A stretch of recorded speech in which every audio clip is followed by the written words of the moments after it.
యాదాద్రి భువనగిరి జిల్లా ఆలేరు పట్టణ కేంద్రంలో మంగళవారం స్వచ్ఛంద సేవా సంస్థ డైరెక్టర్ మహమ్మద్ ఖుర్షీద్ పాషా ఆధ్వర్యంలో కేవైఆర్ ఫంక్షన్ హాల్లో సమాచార చట్టంపై అవగాహన సదస్సు నిర్వహించారు.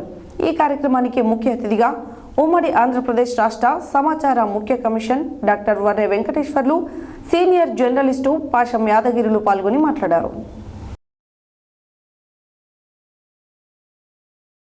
యాదాద్రి భువనగిరి జిల్లా ఆలేరు పట్టణ కేంద్రంలో మంగళవారం ఏర్పాటు చేసిన మీడియా సమావేశంలో ఉమ్మడి ఆంధ్రప్రదేశ్ సమాచార ముఖ్య కమిషనర్ డాక్టర్ వర్రె వెంకటేశ్వర్లు మాట్లాడుతూ లౌకికవాదం కాపాడాలన్నా, దేశభక్తి పెరగాలన్నా, అందరూ సమానంగా ఉండాలన్నా దేశంలో కాంగ్రెస్ పార్టీ అధికారంలోకి రావాలని అన్నారు. సమాచార హక్కు చట్టం అనేది ఎంతో మంది మేధావుల కృషి వల్ల పారదర్శకతతో కూడుకున్నటువంటి వ్యక్తులు చేసినటువంటి సలహాలు, సూచనలు కాంగ్రెస్ ప్రభుత్వం ఈ చట్టాలను తీసుకురావడం జరిగిందన్నారు.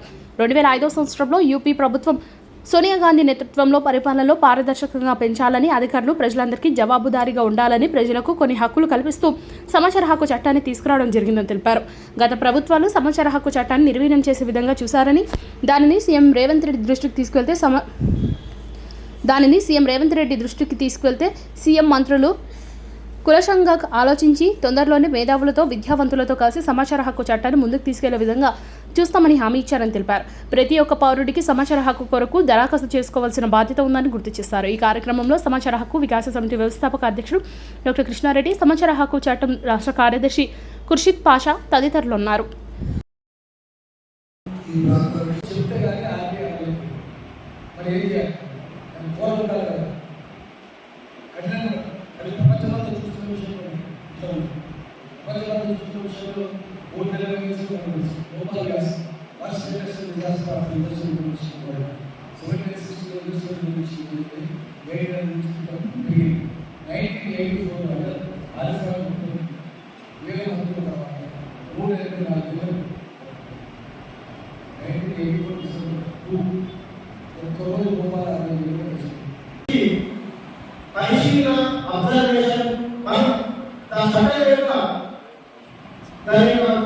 మొత్తం తెలుసుకొని భరోసాన్ని చైతన్యం చేయాల్సినటువంటి అవసరం మన ఆర్టీఐ యొక్క కార్యక్రమం కలిగి ఉంది.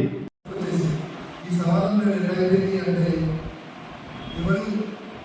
ఎవరు బాధ్యతలు వాళ్ళు సరిగా నిర్వహించకపోవడం వల్ల ఈ సమాజం అంతా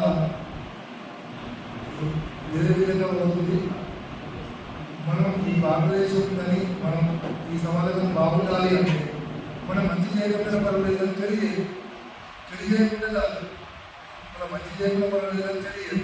కానీ ఇప్పుడున్న పరిస్థితులు ఏముంది అంటే తెలియజేయడమే. 99% అందరూ కూడా తెలియజేయడానికి ప్రయత్నం చేస్తారు. మిత్రులు ఎవరు కూడా దయచేసి వెళ్ళదు, భోజనాలు అందరికీ ఓనమాలు నేర్పించిన గురువుగా నేను భావిస్తూ, వారు మాకు ఓనమాలు నేర్పిన దాన్ని ప్రతి పౌరుడు తను నేర్చుకోవడంతో పాటు కనీసం 10 మందికి ఒక అవగాహనను పెంచడం వల్ల సమాజంలో అవినీతి అయిన తర్వాత ఆర్టీఐ యొక్క స్ఫూర్తి ఏంటిది, ఆర్టీఐ ముఖ్య ఉద్దేశం ఏంటిది, ఆర్టీఐ ఎవరు తెలిసింది, ఎందుకు తెలిసినారు, ఏం జరుగుతుందనే విషయాన్ని సలహాలు సూచించిన జరగబోయే రోజుల్లో మనం చేయాల్సిన వ్యక్తిగత సమాజం సంబంధించిన విషయాన్ని ముఖ్యంగా సమాచార హక్కు చట్టం అనేది పరిపాలనలో పారదర్శకత ఉండాలని, ప్రజలకు అధికారులు జవాబుదారీతనం ఉండాలని, తద్వారా అవినీతిని నిర్మూలించాలనేటువంటి ఉద్దేశంతో వచ్చినటువంటి ఈ చట్టం 200 సంవత్సరాల క్రితం వచ్చినటువంటి దేశాలలో మొదటి 2వ స్థానంలో ఉంటాయి. మన దేశంలో తీసుకురావడానికి ఎన్ని ప్రయత్నాలు జరిగినప్పటికీ ఈ యొక్క వ్యవస్థ దాని ముందుకు తీసుకురాకుండా స్వాతంత్రం వచ్చినప్పుడే మహాత్మా గాంధీ గారు, ప్రైమ్ మినిస్టర్, మినిస్టర్స్ అందరూ కూర్చున్నప్పుడు మీ అందరికీ అధికారం వచ్చింది, తెల్లూరు పోయినారు, నలుగురు వచ్చినాం, మనం అనుకుంటే సరిపోదు, మీరు చేసే అధికార దుర్వినియోగాన్ని ప్రతి సామాన్యుడు ప్రశ్నించడం నిజమైన స్వాతంత్రం వచ్చినట్టు ఆయన మాట